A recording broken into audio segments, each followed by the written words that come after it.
कामवाली का 9वां महीना। कामवाली का 9वां महीना। पर ये बात 9वें महीने तक पहुंची कैसे, इसे जानने के लिए हमें शुरू से शुरू करना होगा। तो आइए, कहानी के पहले पार्ट में हमने देखा कि किस तरह दमयंती की बहू निकिता और रिया मिलकर अपने ससुराल में कामवाली लगवाती है। दोनों ही बहुओं के वर्किंग होने के कारण वो एक साथ ऑफिस और घर नहीं संभाल पा रही थी। कुछ दिनों में निकिता के प्रमोशंस होने के चांसेस थे, जिस कारण उसने अपने ससुराल में एक कामवाली रखने की सोची और आ गई दमयंती के घर में रेशम रानी, जो पिला देती है अच्छे अच्छों को पानी। पर घर की मालकिन यानी दमयंती भी कुछ कम नहीं थी। वो हर वक्त रेशम के काम पर नजर रखती थी, जिस कारण एक हफ्ते के अंदर ही रेशम दमयंती से कहती है, तो अब से ना सारा काम आप ही कर लीजिए, मैं कल से नहीं आने वाली। गुस्से में रेशम अपना फोन उठाती है और रिया को फोन करती है। 1 मिनट रुकिए भाभी, मैं निकिता भाभी को कॉन्फ्रेंस में लेती है। अब दोनों भाभियां मुझे बड़ी इज्जत से इस घर में लेकर आई थी, पर अभी मेरे से ना और बर्दाश्त नहीं हो रहा है। आपकी सास तो मेरे सर पर ही बैठी रहती है, मैं यहाँ पे और काम नहीं कर सकती। देख, अभी काम छोड़कर मत जाओ, मैं तुम्हारे आगे हाथ जोड़ती हूँ। फोन स्पीकर पर तो नहीं है ना? नहीं है। देखो, 12,000 की जगह 13,000 देती हूँ मैं आपको।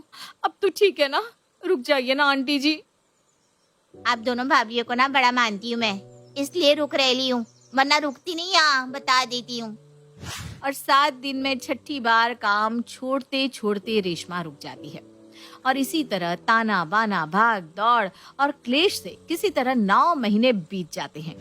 रुक जाइए ना दीदी, मम्मी जी का क्या है, वो तो हर बार कुछ न कुछ बोलती रहेगी, आप उन्हें अवॉइड कीजिए ना। देखिए, मैं अब से ना आपको 20,000 की तनख्वाह देती हूँ, बस अब तो रुक जाइए। पैसे की किसे लालच है भाभी, वो तो बस आप दोनों बहुओं का मुंह देखकर रुक जाती है मैं, वरना जैसी आपकी सास है ना, तौबा तौबा। बस एक बात कह देती है, नाश्ते के बर्तन आप लोग खुद ही सफा कीजिए, मुझसे नहीं होने वाला।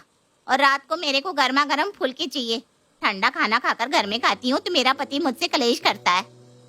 ठीक है दीदी, आप टेंशन मत लीजिए, रात को आपको गर्मा गर्म खाना परोसकर खिलाने की जिम्मेदारी आपकी, रिया की। बस जैसे जैसे वक्त बीतता जा रहा था, रेशम के नखरे भी बढ़ते जा रहे थे। अब वो घर की नौकरानी कम मालकिन ज्यादा लगने लगी थी। एक रात जब रेशम आराम से टीवी के सामने बैठकर खाना खा रही होती है और रिया भाग भाग कर उसके लिए रोटियां लाकर उसके प्लेट में रख रही होती है, उसी वक्त निकिता के बॉस वहां आते हैं। नमस्ते आंटी जी, बहुत अच्छा काम करती है निकिता ऑफिस में। करेगी ही बेटा, संस्कार जो इस घर के हैं।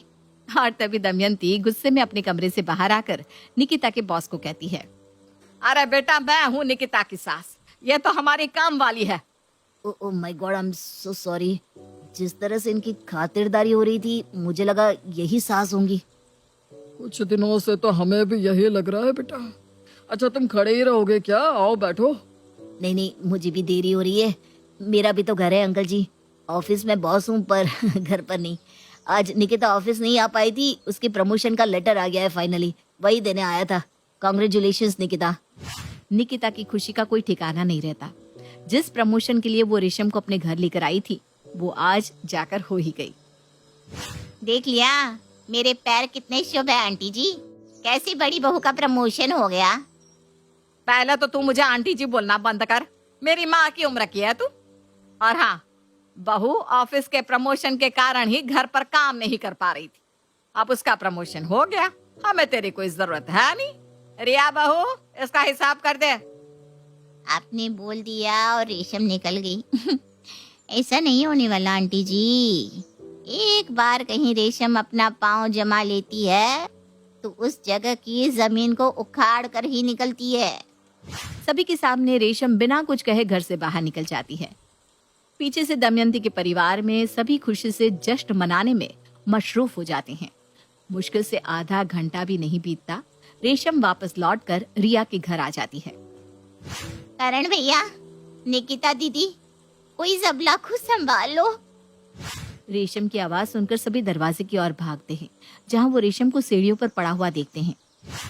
आज काम से घर जाते हुए मुझे देरी हो गई थी, इसलिए मेरे पति ने मुझे मारकर घर से निकाल दिया। कहता है जिस घर के लिए तुम इतना जान देती हो, सुबह से शाम तक जहाँ वक्त बिताती हो, जाओ अब रात भी वहीं बिताओ।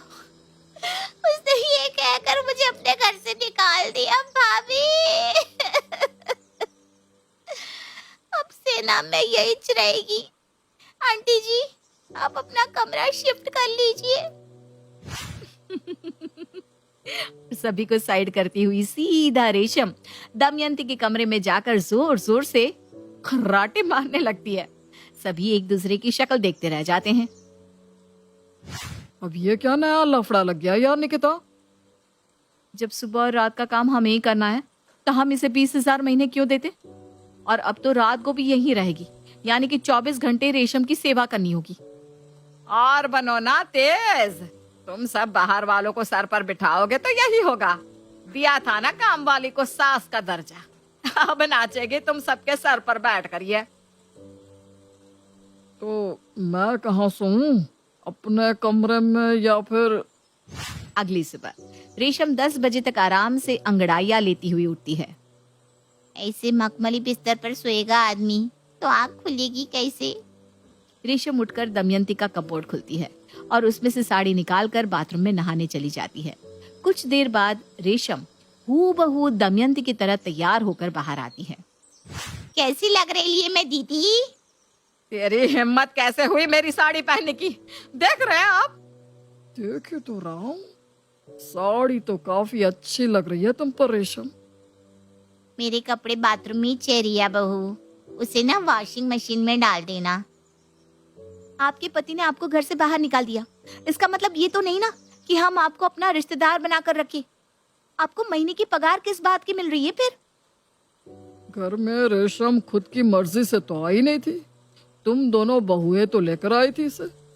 और जो भी हो, उम्र में रेशम तुम लोगों से बड़ी है, ढंग से बात करो इससे। बड़े समझदार हैं आप सोहन जी। छुट्टी का दिन है बहू, सब साथ में घर पर है तो जितना मीठा माहौल रहे उतना ही अच्छा। चल इसी बात पर निकिता बहू, मेरे को जरा गर्मा गर्म फुलके तो खिला दे। न जाने किस वक्त तेरे प्रमोशन की बात शुरू हुई निकिता, जो ये हमारे पल्ले पड़ गई। जहाँ काम वाली पूरे घर का काम करती है, वहाँ निकिता के घर पर सभी घर वालों को मिलकर काम वाली का काम करना पड़ रहा था। और ये मामला यहीं खत्म नहीं होता। कुछ देर बाद निकिता के नंबर पर कॉल आता है। I am really sorry Nikita, एक मिस्टेक हो गई। प्रमोशन नमिता का हुआ है, निकिता का नहीं। मैंने ना नाम पढ़ने में गलती कर दी थी। क्या? हाँ, इनफैक्ट तुम्हारा वर्क तो हमारे क्लाइंट्स को इतना ज्यादा बुरा लगा है कि हमें तुम्हें काम से निकालना होगा। प्रमोशन के चक्कर में इसे लेकर आए थे, अब प्रमोशन क्या नौकरी भी चली गई और ये सर पर नाचने लगी सो अलग। जैसे ही सभी को निकिता के जॉब टर्मिनेशन की बात पता चलती है, सभी मिलकर रेशम का बैग पैक कर कर कहते हैं, तेरा बोरिया बिस्तरा उठा और निकल यहाँ से। हमने कोई वृद्धाश्रम नहीं खोल कर रखा, ना ही बहू के पास अब नौकरी बची है जो वो तुम्हें सैलरी दे पाए, और ना ही मैं तुम्हारे लिए अपना कमरा छोड़ सकती हूँ। पूरा घर मिलकर रेशम पर चढ़ जाता है और सभी के शोरगुल के बीच सोहन लाल की आवाज आती है, रेशम को मेरे रहते यहाँ से कोई नहीं निकाल सकता। अरे आपको इससे इतनी सहानुभूति क्यों है? ये तो बस एक काम वाली है। वो तो वक्त ने बना दिया, वरना आज इस घर की मालकिन मैं होती, नहीं सोहन? दमयंती अपना सर पकड़े हॉल में बैठ जाती है। ये क्या हुआ?